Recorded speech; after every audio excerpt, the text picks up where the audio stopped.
Squarespace's journey to the Super Bowl starts with a man atop a donkey. The web hosting services company Thursday unveiled its return to big game advertising, with a tease of a 30-second ad that is expected to run between the first and second quarters of Super Bowl 59 on Fox.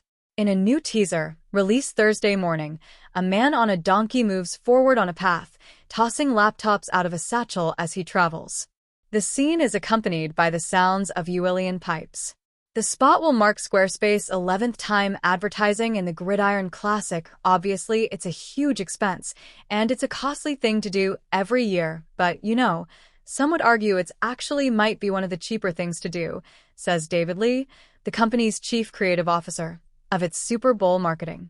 You kind of put out one silver bullet and reach a massive audience and in one shot. He declined to discuss other details of the Squarespace ad, a common tactic from Super Bowl sponsors who want to generate interest in the weeks leading up to the game with a series of reveals. Earlier this year, Fox was seeking at least $7 million for a 30-second ad berth in the game, buoyed by heavier-than-usual demand that led the network to get the bulk of its inventory sold by the end of August.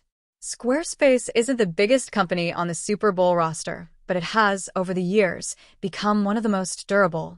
The company has tapped everyone from Adam Driver, John Malkovich, Jeff Bridges, and Zendaya to Martin Scorsese to help create its Super Bowl spots.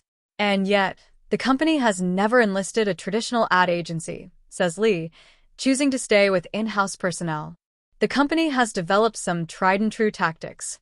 Squarespace aims for a quirky tone rather than the over-the-top celebrity themes many others tap.